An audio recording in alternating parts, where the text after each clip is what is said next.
Hello everyone, welcome back to my channel insane programming. तो कैसी है मेरी इनसेन आर्मी? दुआ करता हूँ सब ठीक होंगे, और जो लोग अफेक्टेड हुए रहेंगे तो उनके फास्ट रिकवरी के लिए हमारी दुआएं उनके साथ में है। तो आपका बहुत बहुत स्वागत है आज के इस पार्ट 15 में। तो आज हम करने वाले हैं एरे। हम मालूम है तेरे बाप को मत सिखा, चल। तो इसको स्टार्ट करने से पहले कमेंट सेक्शन में जल्दी से ये दिख जाना चाहिए #IamAnInsaneCoder अपने नाम के साथ कमेंट कर दो, ठीक है? तो चलिए शुरू करते हैं। तो array and pointers arithmetic in C++, ठीक है? What is an array? ठीक है, अब एरे सुनो, एरे क्या है? An array is a collection of items which are of the similar type stored in a contiguous memory location. कुछ समझ में नहीं आया? नहीं। चलो कोई नहीं, आगे बढ़ते हैं, कुछ समझते हैं, ठीक है? Sometimes a simple variable is not enough to hold all data. For example, let's say we want to store the marks of 100 students. Initializing 100 different variables for this task is not feasible. Okay, ठीक है। देखो, memory locations क्या होते हैं ये आपको पता है। C++ आपके मेमोरी को मैनेज कर सकता है। C++ हार्डवेयर के बहुत क्लोज है, ठीक है? ये बात आपको ऑलरेडी पता है, ठीक है? तो क्या होता है ना, 4 बाइट्स का एक इंटीजर होता है, ठीक है? 4 बाइट्स यानी 4 बॉक्सेस समझ लो आप, ठीक है? एक 4 बॉक्सेस होते हैं, ठीक है? ट्रायंगुलर ट्रायंगुलर ट्रायंगुलर, और उसकी जो नंबरिंग चालू होती है ना, वो हमेशा 0 से होती है, वो हमेशा 0 से होती है, ठीक है? तो जैसे कि 4 बॉक्सेस हैं, लेट्स से ये 0 1 2 3, तो मेरे पास 4 वेरिएबल्स हैं, बट उसकी नंबरिंग 0 से स्टार्ट हो रही है, ठीक है? तो ये बात याद रखना। अब इसमें ये लिखा हुआ है कि लेट्स से कि भाई हमें 100 स्टूडेंट्स के मार्क्स को, लेट्स से मुझे मार्क्स चाहिए, ठीक है ना? अब या फिर एक तरीका है कि मैं पूरे 100 मार्क्स के मैं इसको इनिशियलाइज करते जाऊं, लाइक इंटीजर 1 इंटीजर 2 करके मैं सबके मार्क्स के डालते जाऊं, ठीक है?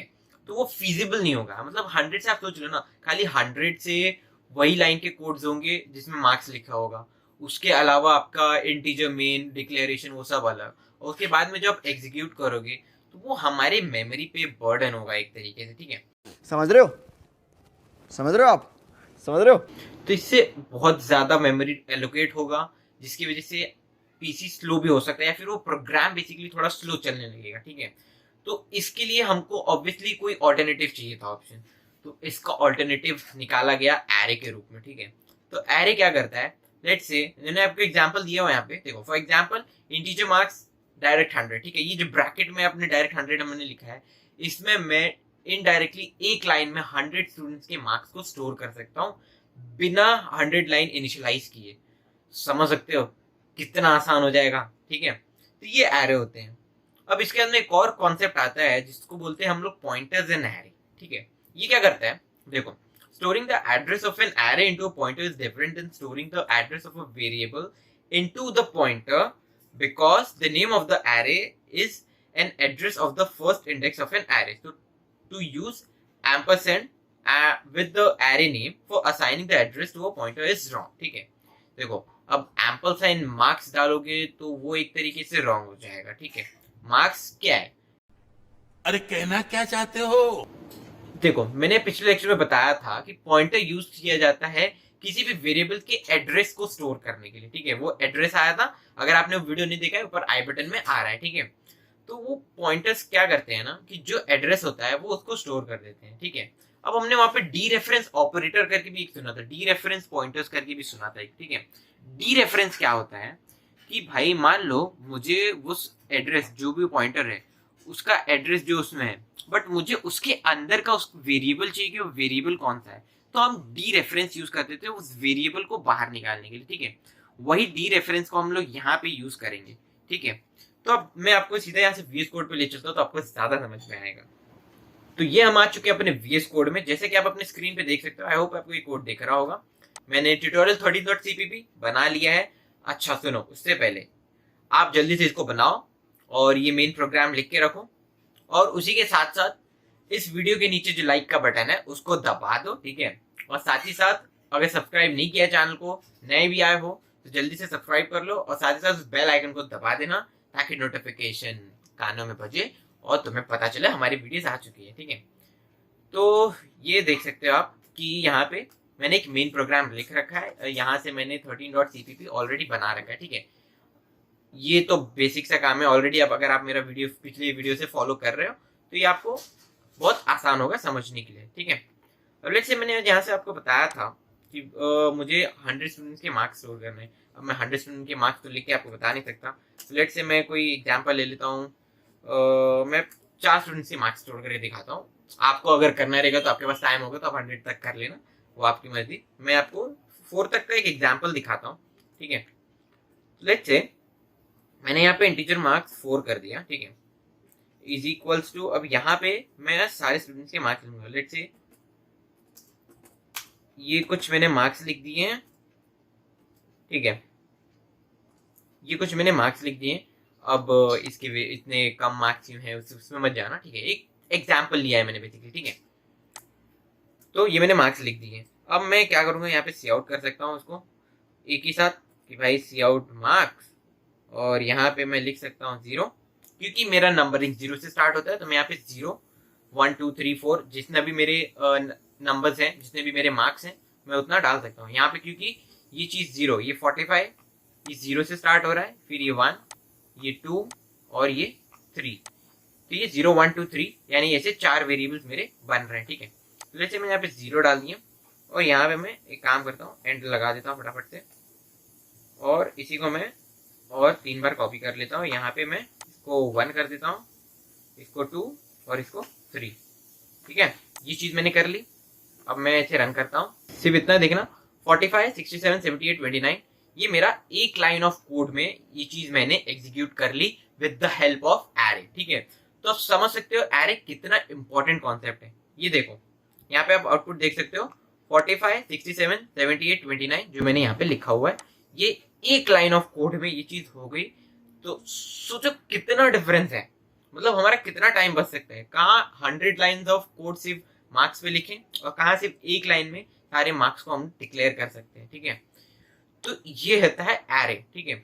अब इसको आप एक और शॉर्टकट है, शॉर्टकट नहीं बोलेंगे, बेसिकली एक काम करते हैं, ये 4 को हटा देते हैं। तो ये क्या करेगा ना, हमारा जो ये intelligent ID visual studio code है, ये अपने आप इंटेलिजेंस से डिटेक्ट कर लेगा। जैसे यहाँ पे 4 वेरिएबल्स है, तो ये ऑटोमेटिक 4 वेरिएबल्स डिक्लेयर कर लेगा। तो आपको ये 4 डालने की जरूरत नहीं है, आपकी मर्जी, आप डालो, आपको नहीं करना तो मत डालो। आउटपुट में आपको कोई डिफरेंस नहीं दिखेगा, आउटपुट आपको यहाँ पे एज ऑलवेज सेम आने वाला है, ठीक है। अब आपको इस तरीके से भी डिक्लेयर कर सकते हो। इसका एक और ऑल्टरनेटिव वे है, लेकिन वो थोड़ा लेंथी हो सकता है, बट फिर भी मैं आपको बता देता हूँ, ठीक है। लेट्स से मेरे को कोई नया इंटीजर डिक्लेयर करता हूँ, मुझे साइंस के मार्क्स को ये करना है, ठीक है। तो मैं SCI करके और फिर यहाँ पे मार्क्स लिख देता हूँ, ठीक है। साइंस के मार्क्स मुझे डिक्लेयर करना है, तो मैं यहाँ पे साइंस मार्क्स करके एक वेरिएबल बना लेता हूँ, एक एरे बना लेता हूँ बेसिकली, ठीक है, जिसमें मैं 4 वेरिएबल्स को स्टोर करूंगा, ठीक है। अब मैं यहाँ पे सी आउट करता हूँ, मैं सी आउट में डायरेक्टली यहाँ पे अपने मार्क्स लिख सकता हूँ। देखो मैंने यहाँ पे कोई भी मार्क्स डिक्लेयर नहीं किए हैं, जैसे मैंने यहाँ किया हुआ है, ये एक सेकेंड, यहाँ पे जैसे मैंने किया हुआ है वैसे मैं यहाँ पे कुछ भी नहीं कर रहा। तो कैसे करेंगे, तो वो ऐसे करेंगे कि भाई लेट्स से मुझे लिखना है साइंस मार्क्स, तो मैं जैसे यहाँ पे डालूंगा और मुझे ऐसे ऑटो सेंस, ठीक है, अपने आप मेरा ऑटो कंप्लीट हो जाएगा ये इंटेलिजेंस की वजह से। तो मैं यहाँ पे मैं वेरिएबल्स को डिक्लेयर कर सकता हूँ, जैसे कि मेरा 0 से स्टार्ट हो रहा है, ठीक है, मेरा 0 से स्टार्ट हो रहा है। तो मैं क्या करूंगा, science marks 0 is equals to, अब मैं यहाँ पे कोई भी मार्क्स दे सकता हूँ, जैसे 56 मुझे देने हैं, ठीक है। एक सेकेंड, मुझे सी आउट नहीं लिखना चाहिए था, आई थिंक, हाँ ठीक है, ये मैंने लिख दिया। वो सी आउट को आप इग्नोर कर देना, मैंने गलती से लिख दिया, ठीक है। और मैं यहाँ पे 4 बना लेता हूँ, जैसे 1 2 और इसको 3 कर लेता हूँ फटाफट से, और लेट्स से यहाँ पे 46 डाल देता हूँ। तो ये मेरे 4 नंबर्स बन चुके हैं। अब जब मैं इसे रन करूंगा तो मेरे यहाँ पे ये चीज आ जाएगी, ठीक है। तो ये इसका ऑल्टरनेटिव तरीका था। अगर आपको ये मेथड नहीं करना है तो आप ये मेथड भी कर सकते हो, लेकिन ये थोड़ा लेंथी है, इसके लिए हम लोग इसको सजेस्ट नहीं करते हैं। मैंने यहाँ पे सी आउट नहीं किया, एक सेकेंड, हाँ मैं फटाफट से सी आउट कर लेता हूँ।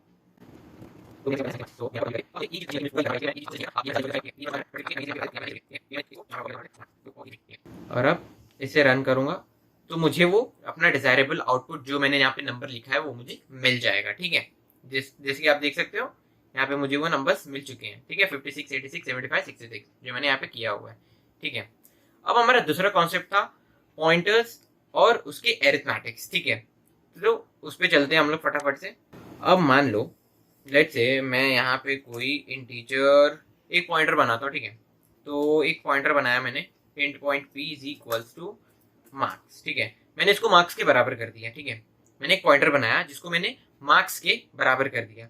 अब मैं क्या करूंगा, यहाँ पे एक फटाफट से मैं सी आउट करता हूँ, cout the value of marks, the value of marks 0, ठीक है। The value of marks 0 is, ये यहाँ पे एक स्पेस दे देता हूँ मैं, एक सेकेंड, इज, ठीक है। ये मैंने यहाँ पे कर दिया और यहाँ पे मैं कर देता हूँ फटाफट से पॉइंटर का मैं इनपुट दे देता हूँ यहाँ से और हैंडल भी लगा देता हूँ ताकि मेरा प्रोग्राम अच्छा दिखे, ठीक है। ये चीज़ मैंने कर दी यहाँ से। अब मैं जब मैं से रन करूँगा तो अब आप देखना यहाँ पे, आई होप आपको ये प्रोग्राम दिख रहा होगा, और अगर वीडियो अच्छा लग रहा होगा, समझ में आ रहा है, तो एक लाइक कर देना, ठीक है। तो अब आप देख सकते हो यहाँ पे कि मुझे यहाँ पे the value of marks 0 is 45, ठीक है। ये कहाँ से आया वैल्यू, ये यहाँ का वैल्यू आया। एक सेकेंड, मैंने मार्क्स को डिक्लेयर किया था तो पहला मेरा 0 पे 45 है। तो आप पॉइंटर की मदद से भी आप वैल्यू को निकाल सकते हो। अब लेट्स से मुझे इसको इंक्रीमेंट करना है, लेकिन इसमें भी आप एरिथमेटिक ऑपरेशंस कर सकते हो, ठीक है, लेकिन वो कुछ लिमिट्स तक है, ठीक है। मैं आपको दिखा देता हूँ।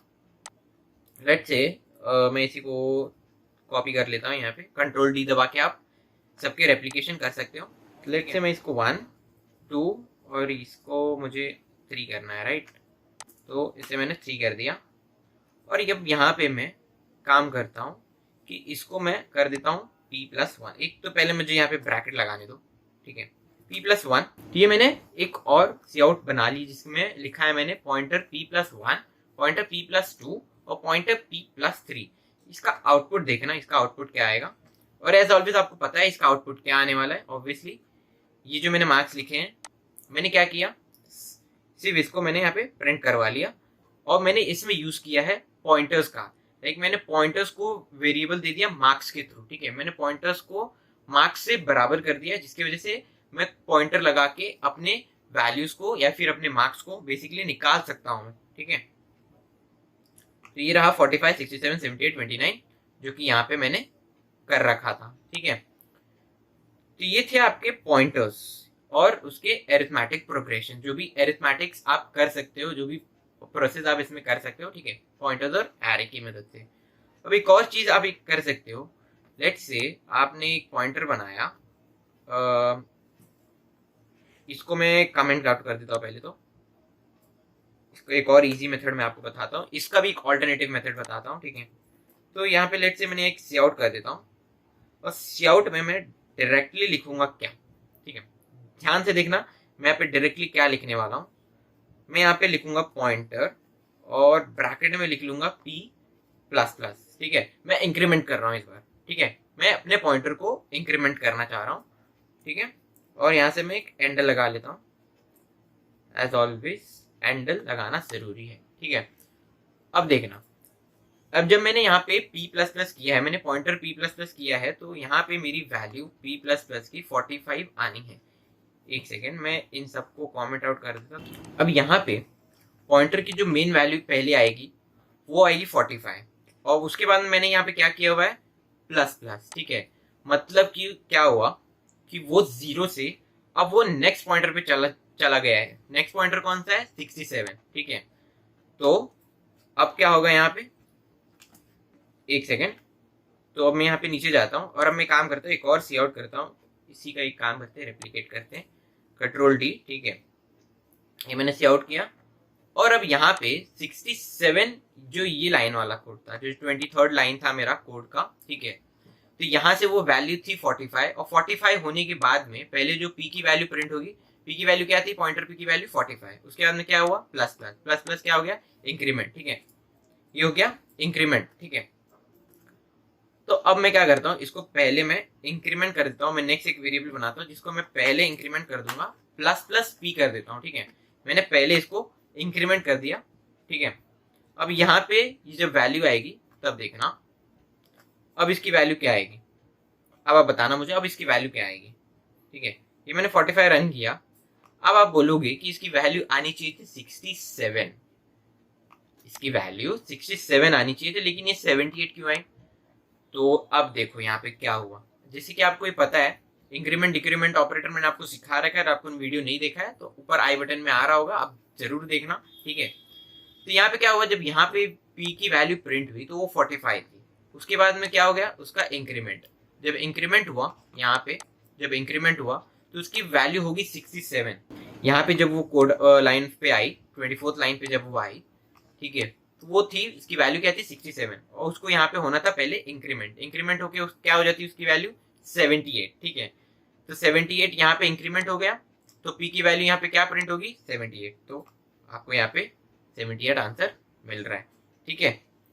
तो ये थे आपके पॉइंटर्स एंड एरे, ठीक है। आई होप आपको ये समझ में आया होगा, नहीं समझ में आया एक बार फिर से वीडियो देखो पूरा स्टार्टिंग से, आपको अच्छे से समझ में आ जाएगा कहना क्या चाह रहे हैं यहाँ पे, ठीक है, यहाँ पे हो क्या रहा है, और आप इसको जितना ज्यादा प्रैक्टिस करोगे उतना ही ज्यादा आपको ये समझ में आएगा।